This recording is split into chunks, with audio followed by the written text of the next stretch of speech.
నమస్తే, welcome to ISR 9 news. ముందుగా headlines.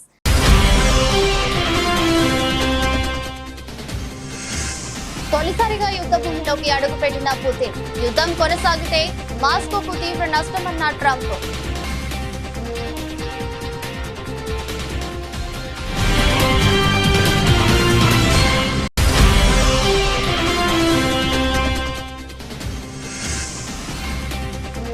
Bharat Mauritius మధ్య 8 ఒప్పందాలు. 2 దేశాల బంధాన్ని మెరుగైన వ్యూహాత్మక భాగస్వామ్య హోదాకు తీసుకెళ్లాలన్న మోదీ.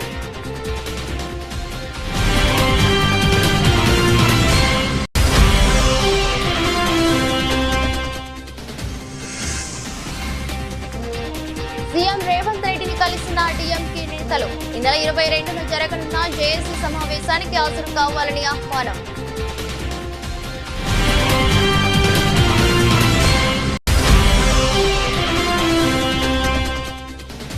అసెంబ్లీలో ఆంధ్ర విశ్వవిద్యాలయంలో అక్రమాలపై చర్చ.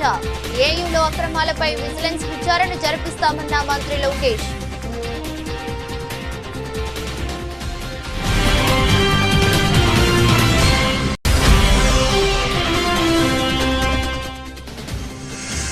ఎమ్మెల్యే జగదీష్ రెడ్డి అసెంబ్లీలో చేసిన వ్యాఖ్యల పట్ల స్పీకర్ గడ్డం ప్రసాద్ మనస్తాపం. బేషరతుగా క్షమాపణ చెప్పాలని మంత్రుల డిమాండ్.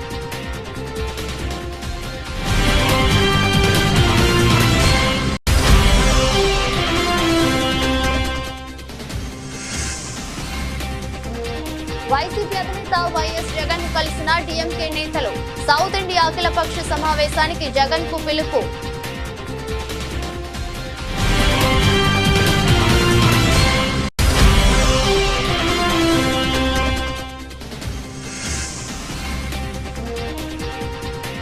బాహుబలి లాంటి రాష్ట్రాన్ని బలి చేసే నంగనాచి మాటల సీఎం రేవంత్ పై కేటీఆర్ ఫైర్.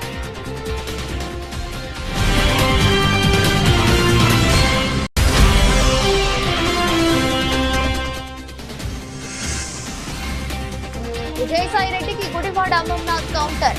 మొన్నటిదాకా కోటరీలో ఉంటే ఇప్పుడు కోటరీ గురించి మాట్లాడితే ఎలాగన్నా అమర్నాథ్.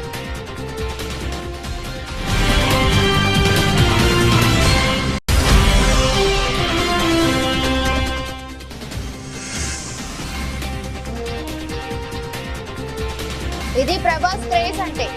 రీ రిలీజ్ లోను హాట్ కేకులా అమ్ముడైన టికెట్స్.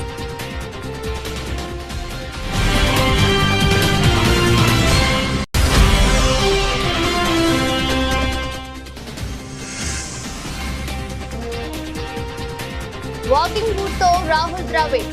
ట్రైనింగ్ సెషన్ లో పాల్గొన్న RR కోచ్.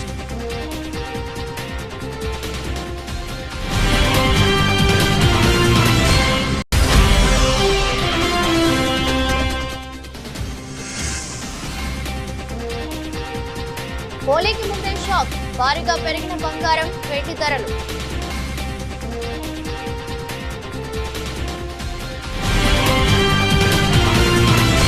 అమెరికా ప్రతిపాదించిన 30 రోజుల కాల్పుల విరమణ ఒప్పందానికి ఉక్రెయిన్ అధ్యక్షుడు జెలెన్స్కీ అంగీకరించిన తర్వాత రష్యా అధ్యక్షుడు వ్లాదిమిర్ పుతిన్ తొలిసారిగా యుద్ధ భూమిలోకి అడుగు పెట్టడం ప్రాధాన్యతను సంతరించుకుంది.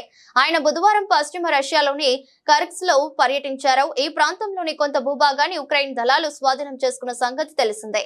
ఈ క్రమంలో కర్స్క్ లోని రష్యా దళాల కంట్రోల్ సెంటర్ కు అధ్యక్షత పుతిన్ వెళ్లారు.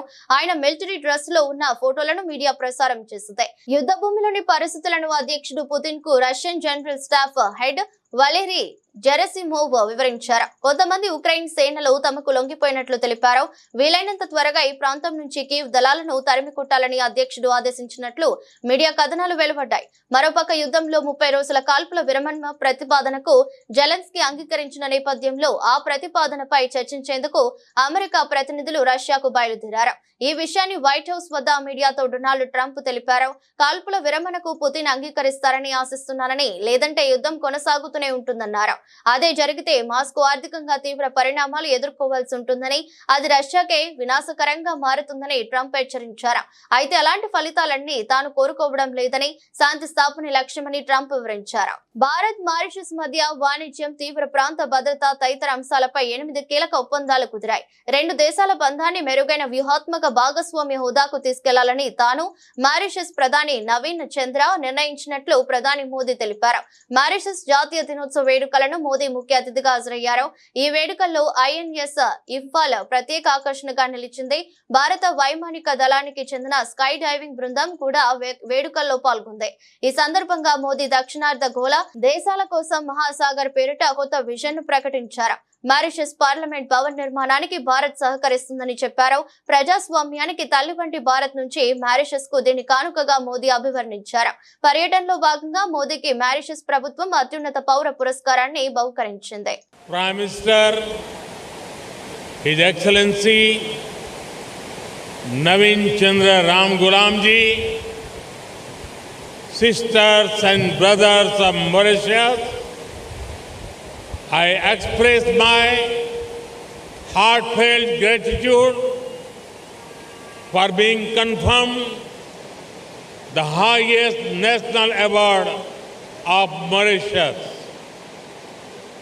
This is not just my honor, it is the honor of 1.4 billion Indians. It is a tribute to the centuries-old cultural and historical bonds of kinship between India and Mauritius. It is an acknowledgement of our shared commitment to regional peace, progress, security, and sustainable development. And it is a symbol of the shared hopes and aspirations of the global South. I accept this award with full humility and gratitude. I dedicate it to your ancestors who came from India to Mauritius centuries ago and to all their generations. Telangana ముఖ్యమంత్రి రేవంత్ రెడ్డిని ఈ నెల 22న జరగనున్న joint action committee సమావేశానికి హాజరు కావాలని Tamil Nadu DMK నేతలు ఆహ్వానించారు. ఈ క్రమంలో జేఏసీ సమావేశానికి రేవంత్ రెడ్డి రావాలని DMK ఎంపీలు కనిమూలి రాజా అండ్ ఇలాంగో, కళానిధి వీరస్వామి సీఎం ను కలిసి విజ్ఞప్తి చేశారు. దీనిపై స్పందించిన సీఎం రేవంత్ రెడ్డి స్టాలిన్ డీలిమిటేషన్ విషయంలో చూపిన చొరవ అభినందనీయమని పేర్కొన్నారు. తమిళనాడులో సమావేశానికి హాజరయ్యేందుకు AICC అనుమతి తీసుకుని వస్తామన్నారు. డీలిమిటేషన్ ప్రక్రియ సౌత్ రాష్ట్రాలపై ప్రభావం చూపుతుందని, సౌత్ రాష్ట్రాలు ఉత్తరాది రాష్ట్రాల కంటే ఎక్కువ పన్నులు చెల్లిస్తున్నాయని ఈ సందర్భంగా రేవంత్ గుర్తు చేశారు. ఈ నేపథ్యంలో తెలంగాణలో కూడా డీలిమిటేషన్ పై అఖిలపక్ష సమావేశం ఏర్పాటు చేస్తున్నామన్నారు. దీనికి తెలంగాణ బీజేపీ అధ్యక్షుడు కిషన్ రెడ్డి కూడా రావాలని కోరుతున్నట్లు తెలిపారు. ఈ క్రమంలో కిషన్ రెడ్డి తన అభిప్రాయాలను కేంద్ర కేబినెట్ లో వినిపించాల్సిన అవసరం ఉందని రేవంత్ ప్రస్తావించారు. తెలంగాణలోని అన్ని పార్టీలు కూడా సమావేశంలో పాల్గొనాలని కోరారు. ఈ క్రమంలో డీలిమిటేషన్ పై మార్చి 22, 2025న జరగనున్న జాయింట్ యాక్షన్ కమిటీ సమావేశానికి ముఖ్యమంత్రికి ఆహ్వానం అందింది. తమిళనాడులో జరగనున్న ఈ సమావేశానికి పలు ప్రాంతీయ పార్టీలు హాజరై డీలిమిటేషన్ పై వారి అభిప్రాయాలను తెలియజేయనున్నాయి. ఇప్పటికే డీలిమిటేషన్ పై తమిళనాడు DMK నేతలు తమ ఆందోళన వ్యక్తం చేశారు. ఈ ప్రక్రియ తమ రాష్ట్రంలో ప్రజల హక్కులను హరించే దిశగా ఉందని వ్యాఖ్యానించారు. ఇదే సమయంలో తెలంగాణ సీఎం రేవంత్ రెడ్డి కూడా ఈ అంశంపై చర్చిస్తామన్నారు. రాష్ట్రంలోని యూనివర్సిటీల్లో తప్పు చేయాలంటేనే భయపడేలా కూటమి ప్రభుత్వం చర్యలు ఉంటాయని మంత్రి నారా లోకేష్ తెలిపారు. ఈ రోజు అసెంబ్లీలో ప్రశ్నోత్తరాల్లో భాగంగా ఆంధ్ర విశ్వవిద్యాలయంలో అక్రమాలపై చర్చ జరిగింది. ఈ అంశంపై మంత్రి లోకేష్ మాట్లాడుతూ ఆంధ్ర యూనివర్సిటీలో అక్రమాలపై విజిలెన్స్ విచారణ జరిపిస్తామని అన్నారు. ఇన్ఛార్జ్ VC ఇప్పటికే విచారణకు ఆదేశించిన విషయాన్ని సందర్భంగా గుర్తు చేశారు. ఆ విచారణ నివేదిక అందిన వెంటనే కఠిన చర్యలు తీసుకుంటామని మంత్రి స్పష్టం చేశారు. Mathematics professor from IIT Kharagpur Rajasekhar గారిని ఏకంగా మన వైస్ ఛాన్సలర్ గా మనం నియమించుకున్నాం అధ్యక్ష. ఎందుకు చేశానంటే సంస్కరణలు తీసుకురావాలి, కరికులం ని బలోపేతం చేయాలి అనే లక్ష్యంతో మనం చేశాం. గౌరవ సభ్యులు చెప్పారు అధ్యక్ష, గతంలో జరిగిన అవకతవకల పైన మా దగ్గర ఉన్న కంప్లైంట్ అధ్యక్ష. మొదటిది misuse of RUSA grants of 20 crores అని, ఇంకో పక్కన ఇస్రో నుంచి వచ్చిన 25 లక్షల గ్రాంట్ కూడా ఇర్రెగ్యులారిటీస్ ఉన్నాయని, అవినీతి, abuse of power, misuse of students for political purposes అధ్యక్ష. బీఆర్ఎస్ నేత మాజీ మంత్రి జగదీష్ రెడ్డి అసెంబ్లీలో చేసిన వ్యాఖ్యల పట్ల స్పీకర్ గడ్డం ప్రసాద్ మనస్తాపం చెందారు. ఈ క్రమంలో మంత్రులు సభాపతితో భేటీ అయ్యారు. జగదీష్ రెడ్డి వ్యవహారంపై స్పీకర్ తో చర్చిస్తున్నారు. జగదీష్ రెడ్డి బేషరతుగా క్షమాపణ చెప్పాలని అందరూ డిమాండ్ చేశారు. మంత్రి ఉత్తమ్ కుమార్ రెడ్డి మాట్లాడుతూ దళిత స్పీకర్ పై జగదీష్ రెడ్డి అనుచిత వ్యాఖ్యలను ఖండిస్తున్నానని, స్పీకర్ పై ఇంత అహంకారంగా మాట్లాడటం తాను ఎప్పుడు చూడలేదన్నారు. ప్రజాస్వామ్యంలో స్పీకర్ చైర్ కు కొన్ని అధికారాలు ఉంటాయని, దీనిపై సీరియస్ నిర్ణయం తీసుకోవాలని మంత్రి ఉత్తమ్ అన్నారు. సభ మీ సొంతం కాదంటూ స్పీకర్ ను ఉద్దేశించి బీఆర్ఎస్ ఎమ్మెల్యే మాజీ మంత్రి జగదీష్ రెడ్డి మాట్లాడటం రచ్చకు దారితీసింది. జగదీష్ రెడ్డి వ్యాఖ్యలపై కాంగ్రెస్ అభ్యంతరం వ్యక్తం చేసింది. జగదీష్ రెడ్డి క్షమాపణలు చెప్పాలని డిమాండ్ చేశారు. ఈ క్రమంలో మంత్రి శ్రీధర్ రెడ్డి జోక్యం చేసుకుని జగదీష్ రెడ్డి స్పీకర్ ను బెదిరిస్తున్నారని, ఆయన చేసిన వ్యాఖ్యలు వెనక్కి తీసుకోవాలని అన్నారు. ఏడాదిలో ఏం చేయాలో చేసి తమ సత్తా చూపించామన్నారు. ఏం చేయబోతున్నామో కూడా చెప్పామని మంత్రి శ్రీధర్ బాబు తెలిపారు. ప్రశ్నించడమే సభా సాంప్రదాయాలకు విరుద్ధం. అసలే కాదు అధ్యక్ష, అసలే కాదు అధ్యక్ష. అధ్యక్ష అధ్యక్ష అధ్యక్ష ఈ సభ మన అందరిది. ఈ సభ మా అందరికి సమానమైన హక్కులు ఉన్నాయి. మా అందరి తరఫున మీరు పెద్ద మనిషి మాత్రమే ఆడ కూర్చున్నారు తప్ప ఈ సభ మీ సొంతం కూడా కాదు. ఈ విషయం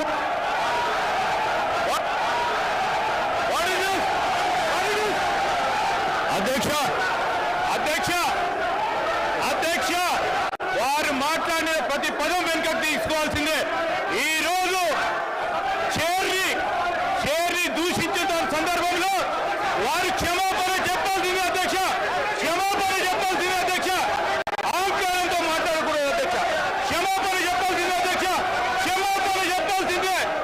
ఈ రోజు చేర్ పైన దూషణలు చేస్తూ బెదిరించే కార్యక్రమం చేస్తూ ఈ రోజు వారు చేసిన మాటలు విషయంలో తప్పకుండా జగదీశ్వర్ రెడ్డి గారు వారి పార్టీ పూర్తి స్థాయిలో క్షమాపణ చెప్పాల్సింది అధ్యక్ష.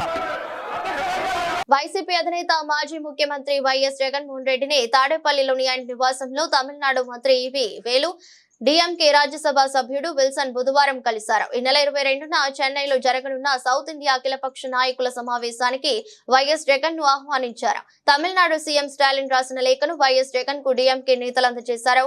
లోక్సభ నిర్ణయాలు, నియోజకవర్గాల పునర్విభజన అంశంపై చర్చించేందుకు పలు రాష్ట్రాల సీఎంలు, పార్టీల అధినేతలు, ప్రతిపక్ష నాయకులకు ఇప్పటికే స్టాలిన్ ఆహ్వానం పంపారు. ఈ క్రమంలో తమిళనాడు డిఎంకే నేతలు వైఎస్ జగన్ ను కలిశారు. లోక్సభ నియోజకవర్గాల పునర్వ్యవస్థీకరణ అంశంపై ఏపీ, తెలంగాణతో పాటు కేరళ, కర్ణాటక, పశ్చిమ బెంగాల్, పంజాబ్ రాష్ట్రాల ముఖ్యమంత్రులు, రాజకీయ పార్టీల అధినేతలను స్టాలిన్ అఖిలపక్ష సమావేశానికి ఆహ్వానిస్తున్నారు. స్టాలిన్ ఏర్పాటు చేస్తున్న ఈ సమావేశానికి వైసీపీ అధినేత వైఎస్ జగన్ హాజరవుతారా లేదా అనే దానిపై రాజకీయ వర్గాల్లో ఉత్కంఠ నెలకొంది. ఎందుకంటే వైఎస్ జగన్ నేతృత్వంలోని వైసీపీ ఇటు ఎన్డీఏ కూటమిలోను అటు ఇండియా కూటమిలోను చేరకుండా ఇప్పటి వరకు తటస్థంగా ఉంది. జగన్ ముఖ్యమంత్రిగా ఉన్నాళ్ళు కేంద్రంతో బీజేపీ పెద్దలతో సన్నిహిత సంబంధాలు నెరవేరినప్పటికీ రాజకీయ పార్టీగా జాతీయ స్థాయిలో అధికార విపక్ష కూటమిలతో దూరం పాటిస్తూ వచ్చింది. తమిళనాడు సీఎం స్టాలిన్ మాత్రం ఇండియా కూటమిలో ఉన్నారు.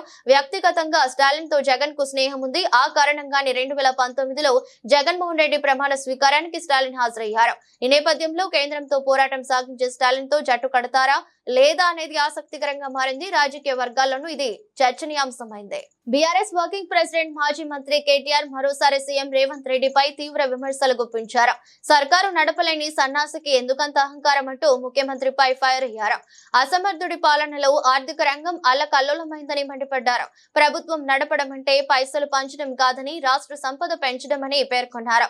బాహుబలి లాంటి రాష్ట్రాన్ని బలి చేసి నంగనాచి మాటలా అంటూ నిలదీశారు. 10 ఏళ్లు కష్టపడి చక్కదిద్దిన అధికారాన్ని అధిక రంగాన్ని చిందరవందర చేశావంటూ సీఎంపై కేటీఆర్ ధ్వజమెత్తారు. బాహుబలి లాంటి రాష్ట్రాన్ని బలి చేసి నంగనాచి మాటల ఢిల్లీకి పంపడానికి మూటలు ఉంటాయి కానీ హామీల అమలుకు, గ్యారంటీలు అమలుకు, ఉద్యోగులకు జీతాలకు, రిటైర్ అయిన వారికి పెన్షన్లకు పైసలు లేవా? అసమర్థుడి పాలనలో ఆర్థిక రంగం అల్లకల్లోలం. సర్కారు నడపలేని సన్నాసికి ఎందుకంత అహంకారం? ప్రభుత్వం నడపడం అంటే పైసలు పంచడం కాదు, రాష్ట్ర సంపద పెంచడం. లేనిది ఆదాయం కాదు, నీ మెదడులో విషయం. స్టేచర్ లేకుండా పేమెంట్ కోటాలో పదవి దక్కడంతో కళ్ళు నెతికెక్కాయి. 10 ఏళ్లు కష్టపడి చక్కదిద్దిన ఆర్థిక రంగాన్ని చిందరవందర చేశావు. తెలంగాణ చరిత్ర క్షమించని ఘోరమైన పాపం మూటగట్టుకున్నావు. 1వ నెల ఉద్యోగులకు జీతాలు ఇస్తానని మభ్యపెట్టి ఆశా అంగన్వాడీలకు 1 నెల జీతాలు ఆపుతున్నా అని నిస్సిగ్గుగా ప్రకటిస్తావా? ప్రజలకు గ్యారంటీ లేదు కాదు, చివరికి ఉద్యోగులకు జీతాలు కూడా ఇవ్వలేనని చేతులెత్తేస్తున్న తీరు చేతకానితనానికి నిదర్శనం. ఉద్యోగులు సహకరించడం లేదనడం వారిని దారుణంగా అవమానించడమే, వారి ఆత్మ గౌరవాన్ని దెబ్బతీయడమే. పరిపాలన రాక పెంటకుప్ప చేసి ఉద్యోగులు పనిచేస్తలేరని నిందలేస్తే సాయించమని కేటీఆర్ ట్వీట్ చేశారు. వైసీపీ అధినేత జగన్ చుట్టూ కోటరీ ఉందని, ఆ కోటరీ వల్లే తాను జగన్ కు దూరం అయ్యారని మాజీ రాజ్యసభ సభ్యుడు విజయసాయిరెడ్డి నిన్న వ్యాఖ్యానించిన సంగతి తెలిసిందే. కోటరీని దూరం పెట్టకపోతే జగన్ కు భవిష్యత్తు ఉండదని అన్నారు. ఈ వ్యాఖ్యలపై వైసీపీ నేత మాజీ మంత్రి గుడివాడ అమర్నాథ్ స్పందిస్తూ విజయసాయిపై సెటైర్లు వేశారు. వైసీపీలో ఉన్నప్పుడు ఢిల్లీలో ఆయన మాట్లాడిన మాటలకు, ఇప్పుడు విజయవాడలో మాట్లాడిన మాటలకు ఎక్కడా పొంతం లేదని విమర్శించారు. జగన్ చుట్టూ ఉన్న కోటరీ ప్రజలేనని చెప్పారు. ఆయన ఏ పార్టీలో కోటరీ ఉండదో చెప్పండి ఆయన ప్రశ్నించారు. చంద్రబాబు చుట్టూ కోటరీ లేదా అని అడిగారు. మొన్నటి వరకు కోటరీలో ఉన్న మనమే ఇప్పుడు కోటరీ గురించి మాట్లాడితే ఎలాగని అన్నారు. ఒకరి మీద ప్రేమ పుట్టినప్పుడు మరొకరిపై ప్రేమ విరిగిపోతుందని చెప్పారు. ఇప్పుడు విజయసాయికి ఎవరి మీద ప్రేమ పుట్టిందో తెలియదని వ్యాఖ్యానించారు. పార్టీ మారిన వ్యక్తి నుంచి ఇంతకంటే ఏం ఆశిస్తామని అన్నారు. రాష్ట్రంలో ప్రస్తుతం 3 వర్గాలు ఉన్నాయని, ఒకటి కూటమి వర్గం, రెండోది వైసీపీ వర్గం, మూడోది ఏ పార్టీ అధికారంలో ఉంటే ఆ పార్టీ వైపు చూసే వర్గం అని చెప్పారు. వైసీపీ అధికారంలో ఉన్నప్పుడు కీలక పదవులను అనుభవించిన వాళ్ళు ఇప్పుడు పార్టీలు మారుతున్నారని విమర్శించారు. జగన్ అధికారంలోకి వచ్చి ఉంటే ఏ పార్టీ నుంచి వాళ్ళు వెళ్లిపోయేవారా అని ప్రశ్నించారు. విజయసాయి వ్యాఖ్యలను ప్రజలు హర్షిస్తారా అని అడిగారు. ఆయన వ్యాఖ్యలను చూస్తుంటే మళ్ళీ రాజకీయాల వైపు చూస్తున్నట్టు అనిపిస్తుందని చెప్పారు. జగన్మోహన్ రెడ్డి గారి కోటరీ అంటే ఈ రాష్ట్రంలో వైఎస్ఆర్ కాంగ్రెస్ పార్టీ కార్యకర్తలు. జగన్మోహన్ రెడ్డి గారి కోటరీ అంటే ఈ రాష్ట్రంలో వైఎస్ఆర్ కాంగ్రెస్ పార్టీ మొదటి నుంచి 14 సంవత్సరాలుగా జగన్మోహన్ రెడ్డి గారి కోసం, పార్టీ కోసం కష్టపడి పనిచేస్తున్నటువంటి కార్యకర్తలే జగన్మోహన్ రెడ్డి గారి కోటరీ. నిజంగా కోటరీలు సరే పోనీ ఎవరో ఏమన్నారనేటువంటిది పక్కన పెడదాం. ఏ రాజకీయ పార్టీలో ఏ నాయకుడి పక్కన కోటరీ ఉండదు చెప్పండి? చంద్రబాబు నాయుడు పక్కన కోటరీ లేదా? అసలు రాజకీయం కాదు, అసలు ఏ ప్రొఫెషన్లో కోటరీ ఉండదో చెప్పు. ఉదాహరణకు మీ ఏబిఎన్ ఉంది, మీ రాధాకృష్ణ గారి చుట్టూ కోటరీ ఉండదా? ఉంటుంది కదా. ఇగో మా విశాఖపట్నంలో రామకృష్ణ ఇలా చేస్తున్నాడు, లేకపోతే ఇంకో దగ్గర ఇంకోటి ఇలా చేస్తున్నాడు చెప్పేవాడు చేసేవాడు ఉండడా చెప్పు. సో కోటరీలు అనేటువంటివి ఈ ప్రజాస్వామ్యంలో, ఈ వ్యవస్థలు అన్నింటిలోని ప్రతి స్థాయిలో, ప్రతి వ్యవస్థలో, ప్రతి దగ్గర ఉండేటువంటిది.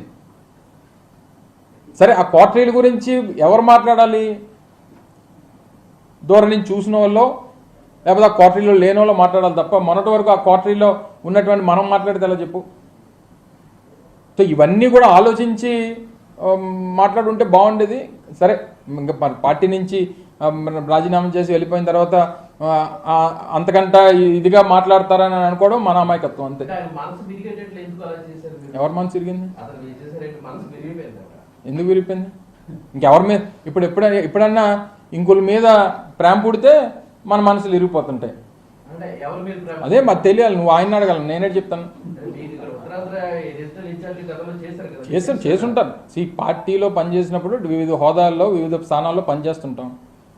ఇప్పుడు నీకు ఒకరి మీద మనసు ఇరిగిపోయిందని అంటే ఇంకొక మీద ప్రేమ పుడితేనే ఇక్కడ మనసు ఇరిగిపోతుంది. అది ఎవరి మీద ప్రేమ పుట్టిందో, ఎవరి మనసు దేనికి ఇరిగిపోయిందో అనేటువంటి త్వరలో తెలుస్తాయి మనకు. అవన్నీ చూస్తాం కదా రాజకీయాల్లో. నిన్న కూడా వారు మాట్లాడుతూ చెప్పారు. ఏం చెప్పారు? ఈ రోజు వరకు ఏ నిర్ణయం తీసుకోలేదు అంటే, ఈ రోజు అంటే నిన్నటి వరకే కదా. సరే, నేను అవన్నీ నా నిర్ణయం కాదు కదా. సో ఏదేమైనప్పటికీ మనసు విరిగిపోవడానికి, లేకపోతే ఇంకోటి అయిపోవడానికి వైఎస్ఆర్ కాంగ్రెస్ పార్టీలో ఉన్నంతకాలం అత్యంత కీలకమైనటువంటి స్థానాల్లో వారు పనిచేశారు. బీఆర్ఎస్ నేత మాజీ మంత్రి జగదీష్ రెడ్డి అసెంబ్లీలో చేసిన వ్యాఖ్యలతో స్పీకర్ గడ్డం ప్రసాద్ మనస్తాపం చెందారు. దీంతో జగదీష్ రెడ్డి బేషరతుగా సభాపతికి క్షమాపణ చెప్పాలని మంత్రులు, కాంగ్రెస్ ఎమ్మెల్యేలు డిమాండ్ చేశారు. మరోవైపు స్పీకర్ ను అగౌరవపరిచిన జగదీష్ రెడ్డిని సస్పెండ్ చేయాలని కాంగ్రెస్ పార్టీ ఎమ్మెల్యే యశస్విని రెడ్డి డిమాండ్ చేశారు. ఈ రోజు ఏదైతే సభలో జరిగిందో అది బయట ఉన్న ప్రజలందరూ చూసి కూడా బాధపడే సంఘటన. ఎందుకంటే కొత్తగా ఎన్నికైన ఎమ్మెల్యేలను కూడా చాలా మంది ఉన్నాం. అందరికీ వాళ్ళు ఏం నేర్పియాలనుకుంటున్నారో మరి మాకు అర్థం కావట్లేదు. గౌరవ స్పీకర్ గారిని అంత పెద్ద మాట అన్నారంటే మరి ఆ చైర్కి ఏ గౌరవం ఉందని అందరు కూడా ఒకసారి ప్రశ్నించాలి. ఖచ్చితంగా వారిని సస్పెండ్ చేయాలి. వాళ్ళ వైఖరి ఎట్లుందంటే మొగుడిని కొట్టి నోరప్ప చెప్పిండ్రు అంటారు కదా, 100% అట్లనే ఉంది. నిన్న గవర్నర్ ప్రసంగం జరిగింది. కనీసం వారు ఏం మాట్లాడుతున్నారో కూడా ఎవరికి వినిపించకుండా వీళ్ళు ఎంత గోల ఒక కాలేజ్ స్టూడెంట్స్ లేకపోతే ఏదైనా ఎక్కడికైనా వెళ్తే ఎట్లుంటుందో అంత రాదాంతం అసలు నిన్న జరిగిందేం లేదు. ప్రసంగానికే వాళ్ళు అంతకన్నా మాట్లాడినరు. మరి వాళ్ళు గత 10 సంవత్సరాలలో ఎన్ని ఇబ్బందులు పెట్టినరు. అసలు కనీసం ఇటు ప్రతిపక్షంలో ఉన్న లీడర్స్ వైపు కనీసం చూసి మాట్లాడిన వైఖరి కూడా లేదు. మరి ఈరోజు వాళ్ళు మాట్లాడుతున్నారు. అది కూడా గౌరవ స్పీకర్ గారిని పట్టుకొని సభకి సంబంధం లేదని మాట్లాడడం మరి అది ఎక్కడ కూడా ఎప్పుడు కూడా చరిత్రలో లేదు. దీన్ని అందరూ యువత కూడా అందరూ గమనియాలి, ప్రతి ఒక్కరు. ఎందుకంటే వీళ్ళది ఒకటి బీఆర్ఎస్ స్కూల్కి పోయి నేర్చుకోవాల్సింది ఒకటి ఎట్లా అబద్ధం చెప్పాలి. పిహెచ్డి అందులో వాళ్ళందరూ కూడా పిహెచ్డి చేసి ఉన్నారు అబద్ధం చెప్పడంలో. అబద్ధం నలుపుని చూపించి తెలుపు అని 10 సార్లు అంటే తెలుపు అయిపోతుంది అన్నట్టుగానే వాళ్ళు ప్రవర్తిస్తున్నారు. సంవత్సరంలోనే ప్రభుత్వం ఎంత చేసినా కానీ దాన్ని తప్పుదోవ పట్టిస్తున్నారు. అవి అందరూ కూడా గమనిస్తున్నారు. ఇప్పుడు ఇవన్నీ పక్కన పెడితే ముఖ్యంగా వాళ్ళు దళిత ముఖ్యమంత్రిని చేస్తా అని చెప్పి కూడా చేయలేదు. అది చేయకపోతే ఇది చేస్తామని ఏదేదో మాట్లాడినరు. మరి కనీసము దళితులు ఒక స్పీకర్గా ఉంటే కూడా జీర్ణించుకోలేకపోతుండ్రు.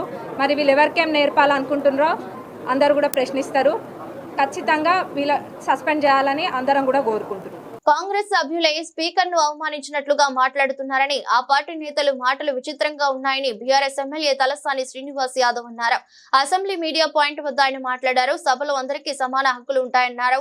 స్పీకర్ అంటే తమకు అపారమైన గౌరవం ఉందన్నారు. కేసీఆర్ కు ఛాంబర్ లేకుండా చేసినా తాము భరించామని, పీఏసీ చైర్మన్ మాకు వచ్చేదైనా వారే గుంజుకున్నారన్నారు. రేవంత్ రెడ్డి మాట్లాడుతూ కేసీఆర్ స్ట్రైచర్ పై ఉన్నారని, మార్చురీకి వెళ్తారని ఎలా అంటారని ఆగ్రహం వ్యక్తం చేశారు. ఎవరైనా ఎదుటి వారి చావు కోరుకోవడం ఎంతవరకు సబబని ప్రశ్నించారు. గడ్డం ప్రసాద్ గౌరవప్రదమైన పోస్ట్ లో ఉన్నారన్నారు. ఆయనను వ్యక్తిగా చూశామని, ఆయన కులం మతం చూడలేదని, తాము సభకు రావద్దని అనుకుంటున్నారా, చెబితే తాము ఆలోచిస్తామన్నారు. ఆ తర్వాత మాజీ మంత్రి వేముల ప్రశాంత్ రెడ్డి మాట్లాడారు. సభలో కాంగ్రెస్ పార్టీ ప్రతిపక్షాల గొంతు నొక్కాలని చూస్తున్నారన్నారని, సభలో అందరూ సమానమే, అందరికీ సమాన హక్కులు ఉంటాయన్నారు. తాము స్పీకర్ ని అవమానించలేదన్నారు.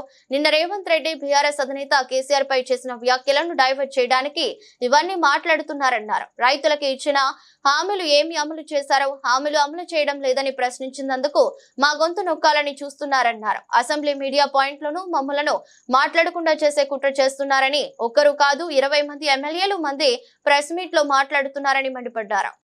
నిన్న కూడా చూస్తే ముఖ్యమంత్రి గారు మాట్లాడారు. స్ట్రేచర్ అని స్ట్రక్చర్ మీద వండుకుండని, తర్వాత మార్చూరి పోతాడనే ఒక తెలంగాణ రాష్ట్రాన్ని సాధించినటువంటి ఒక మహానాయకుడు, 10 సంవత్సరాలు అద్భుతమైనటువంటి పరిపాలన అందించినటువంటి కేసీఆర్ని పట్టుకొని మార్చూరికి అంటే ఎవరైనా కానీ, ఏ నాయకుడు ఎంతటి నాయకుడైనా కానీ ఎదుటివారి చావును కోరుకునేటువంటి నాయకుడిని ఎక్కడైనా చూస్తామా మనం? ఈరోజు ఏంటంటే ప్రతిదీ డైవర్షన్ పాలిటిక్స్. ఇప్పుడు మీడియా పాయింట్ దగ్గర కూడా మేము మాట్లాడడానికి వస్తే అక్కడ కూడా మాట్లాడనీయకుండా వాళ్ళందరూ ఒకళ్ళని వచ్చి మాట్లాడేటువంటి కార్యక్రమాలు చేయడం కూడా మీరు చూస్తూ. కృష్ణంరాజు నట వారసుడిగా ఇండస్ట్రీలోకి వచ్చిన ప్రభాస్ తన క్రేజ్ ని అమాంతం పెంచుకుంటున్నారు. మధ్యలో కొన్ని ఫ్లాపులు పలకరించిన తర్వాత వరుసగా హిట్స్ అందుకున్నారు. బాహుబలి సినిమాతో వరల్డ్ వైడ్ గా అభిమానులను సంపాదించుకున్న ప్రభాస్ సలార్, కల్కి సినిమాలతో సూపర్ సక్సెస్ అందుకుని తన సత్తా ఏంటో నిరూపించారు. ఇక ప్రభాస్ తన తర్వాతి సినిమాల లైనప్ చూస్తే దుమ్ము రేపడం ఖాయం. ప్రస్తుతం మారుతితో రాజా సాబ్ అనే సినిమా చేస్తున్న ప్రభాస్ అను రాఘవపూడి దర్శకత్వంలో ఒక సినిమా చేస్తున్నారు. ఆ తర్వాత సందీప్ రెడ్డితో స్పిరిట్, సలార్ 2, కల్కి 2 చిత్రాలలో నటించనున్నారు. ఇక ప్రభాస్ నటించిన సలార్ చిత్రం ఎంత పెద్ద హిట్ అయిందో ప్రత్యేకంగా చెప్పనక్కర్లేదు. ఈ సినిమా భారీ యాక్షన్ డ్రామాగా రూపొంది ప్రభాస్ అభిమానులకి మంచి ఫీస్ట్ అందించింది. ఇప్పుడు ఈ చిత్రాన్ని మార్చి 21న రిలీజ్ చేయబోతున్నారు. ఇప్పటికే అడ్వాన్స్డ్ బుకింగ్స్ స్టార్ట్ అయ్యాయి. 10 అంటే 10 నిమిషాల్లో థియేటర్లో 4 షో టికెట్స్ సేల్ కావటం అందరినీ ఆశ్చర్యపరిచింది. హైదరాబాద్ సిటీలోని ఆర్టీసీ క్రాస్ రోడ్ థియేటర్ లో సుదర్శన్ హాల్లో సలార్ చిత్రం రిలీజ్ అవుతుంది. ఈ థియేటర్ లో సినిమా చూడటం ఒక అనుభూతి మాదిరిగా ఉంటుంది. అందులో ప్రభాస్ సినిమా చూస్తే ఆ థ్రిల్లే వేరు. అందుకే జనాలు సలార్ సినిమా రిలీజ్ చూసేందుకు ఎగబడుతున్నారు. ఈ సినిమా కలెక్షన్స్ విషయంలో సరికొత్త రికార్డు క్రియేట్ చేయడం ఖాయమంటున్నారు. రాజస్థాన్ రాయల్స్ కోచ్ రాహుల్ ద్రవిడ్ గాయపడ్డ విషయం తెలిసిందే. ఏటి ఐపీఎల్ సీజన్ ఈ నెల 22వ తేదీ నుంచి ప్రారంభం కానున్న నేపథ్యంలో అతను ట్రైనింగ్ సెషన్ లో పాల్గొన్నారు. అయితే ఎడమ కాలుకు మెడికల్ వాకింగ్ బూట్ వేసుకుని అతను గ్రౌండ్ కు వచ్చారు. జైపూర్ లో జరుగుతున్న ట్రైనింగ్ క్యాంప్ కు వాకింగ్ బూట్ తోనే వచ్చారు. వారం క్రితం బెంగళూరులో క్లబ్ క్రికెట్ ఆడుతున్న సమయంలో రాహుల్ ద్రవిడ్ గాయపడ్డారు. రాజస్థాన్ రాయల్స్ రాహుల్ ద్రవిడ్ కు చెందిన వీడియోను పోస్ట్ చేసింది. ద్రావిడ్ త్వరగా కోలుకుంటున్నట్లు ఆ పోస్ట్ లో చెప్పారు. ఎడమ కాలుకు వాకింగ్ బూట్ ఉన్న ద్రావిడ్ మాత్రం చురుకుగా ట్రైనింగ్ సెషన్ లో పాల్గొన్నారు. ఆ జట్టు క్రికెటర్లతో హ్యాండ్ షేక్ చేశారు. కొందరు ఆటగాళ్లతో డిస్కషన్ చేశారు. రియాన్ పరాగ్, యశస్వి జైస్వాల్ తో ముచ్చటించారు. బుధవారం జరిగిన శిక్షణ కార్యక్రమాన్ని పూర్తిగా వీక్షించారు ద్రావిడ్. సోషల్ మీడియా యూజర్లు ద్రావిడ్ కామెంట్మెంట్ పై మెచ్చుకున్నారు. టీమిండియా మాజీ క్రికెటర్ హెడ్ కోచ్ ద్రావిడ్ ఫిబ్రవరి 22వ తేదీన జరిగిన కేఎస్సీఏ గ్రూప్ 1 విజిన్ లీగ్ మ్యాచ్ లో ఆడారు. ఆ మ్యాచ్ లో అతని కుమారుడు అన్వయ్ తో కలిసి అతను ఫీల్డ్ లోకి దిగాడు. విజయ్ క్రికెట్ క్లబ్ తరపున అతను 50 ఓవర్ల మ్యాచ్ ఆడాడు. ఆ మ్యాచ్ లో ద్రావిడ్ 6వ స్థానంలో బ్యాటింగ్ చేశాడు. 8 బంతుల్లో 10 రన్స్ చేశారు. ద్రావిడ్, అన్వయ్ 5వ వికెట్ కు 17 రన్స్ జోడించారు. ఆ తర్వాత మరోసారి 2వ మ్యాచ్ ఆడుతున్న సమయంలో ద్రావిడ్ గాయపడ్డారు. కుమారుడు అన్వయ్ తో కలిసి క్రీజ్ లో ఉన్నప్పుడే ద్రావిడ్ కాలికి గాయమైంది. ఈ రోజు బంగారం, వెండి కొనుగోలు చేయాలని భావిస్తున్నారా? అయితే ఓసారి ఈ రేట్లను తెలుసుకుని వెళ్ళండి. ఎందుకంటే నేడు ఉదయం నాటికి ఈ రేట్లు భారీగా పెరిగాయి. ఈ క్రమంలో గుడ్ రిటర్న్స్ వెబ్సైట్ ప్రకారం ఈ రోజు హైదరాబాద్, విజయవాడలో 24 క్యారెట్స్ బంగారం ధర 10 గ్రాములకు 87,980కు చేరుకుంది. ఇది నిన్నటితో పోల్చితే 630 పెరగటం విశేషం. ఇక 22 క్యారెట్స్ బంగారం ధర 10 గ్రాములకు 80,650గా ఉంది. ఇదే సమయంలో ఢిల్లీలో 24 క్యారెట్స్ గోల్డ్ రేటు 10 గ్రాములకు 88,140కు చేరుకోగా 22 క్యారెట్స్ పసిడి రేటు 10 గ్రాములకు 80,810 స్థాయికి చేరుకుంది. మరోవైపు దేశీయ మార్కెట్లో వెండి ధరలు కూడా పుంజుకున్నాయి. ప్రస్తుతం వెండి ధరలు ఢిల్లీలో కిలోకు 1,100,000 స్థాయికి చేరుకున్నాయి. ఈ నేపథ్యంలో పూణే, లక్నో, ముంబై, బెంగళూరు వంటి నగరాల్లో కూడా ఇదే ధరలు ఉన్నాయి. ఇక హైదరాబాద్, విజయవాడ వెండి ధరలు ఏకంగా 2,200 పెరిగి 1,09,100 స్థాయికి చేరాయి. ఈ వెండి ధర నిన్న 1,06,900గా ఉంది. దేశంలోని సిపిఐ ద్రవ్యోల్బణ డేటా ఊహించని దానికంటే తక్కువగా నమోదవడంతో బంగారం ధరలు అధికమయ్యాయని నిపుణులు చెబుతున్నారు. అదే సమయంలో అమెరికాలో ద్రవ్యోల్బణం కూడా నెమ్మదిగా తగ్గడం కారణమని అంటున్నారు. దీంతో పాటు భారతీయ reserve bank, America federal reserve నుంచి రేట్ల కోతలపై అంశాలు పెరగడం, ప్రపంచ వ్యాప్తంగా వాణిజ్య ఉద్రిక్తతలు, భౌగోళిక రాజకీయ అనిశ్చితి వంటివి కూడా బంగారం ధరల పెరుగుదలను ప్రేరేపించాయి. వార్తలు ముగించే ముందు మరోసారి హెడ్లైన్స్.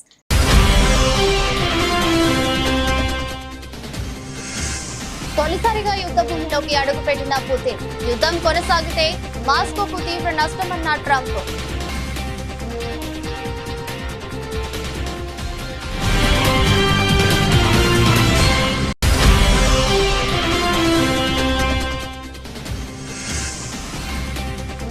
భారత్, మారిషస్ మధ్య 8 ఒప్పందాలు. 2 దేశాల బంధాన్ని మెరుగైన వ్యూహాత్మక భాగస్వామ్య హోదాకు తీసుకెళ్లాలన్న మోదీ.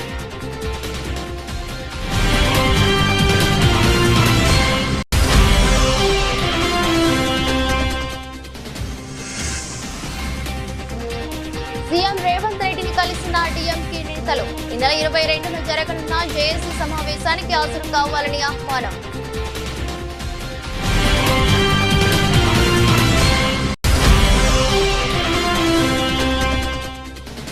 అసెంబ్లీలో ఆంధ్ర విశ్వవిద్యాలయంలో అక్రమాలపై చర్చ. ఏయూలో అక్రమాలపై విజిలెన్స్ విచారణ జరిపిస్తామన్న మంత్రి లోకేష్.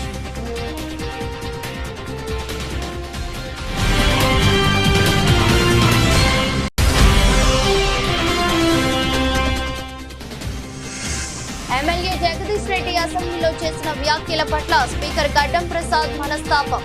బేషరతుగా క్షమాపణ చెప్పాలని మంత్రుల డిమాండ్.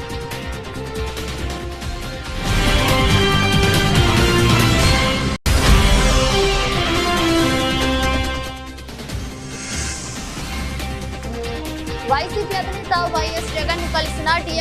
మాటలు. సౌత్ ఇండియా అఖిలపక్ష సమావేశానికి జగన్ కు పిలుపు.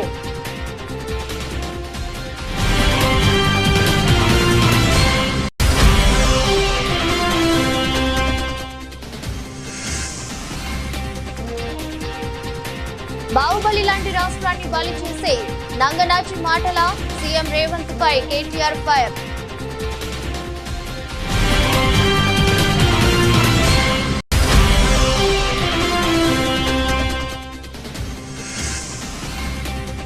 విజయసాయిరెడ్డికి గుడివాడ అమర్నాథ్ కౌంటర్.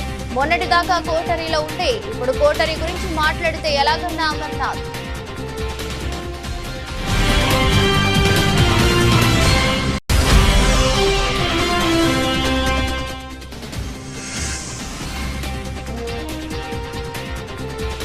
ఇది ప్రభాస్ క్రేజ్ అంటే. రీ రిలీజ్ లోను హాట్ కేకులా అమ్ముడైన టికెట్స్.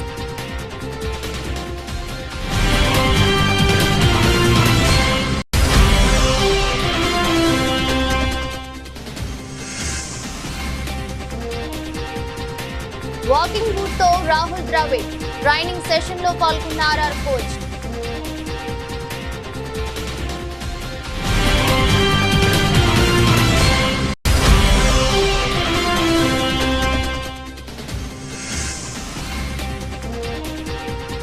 హోలీకి ముందే షాక్. భారీగా పెరిగిన బంగారం, వెండి ధరలు.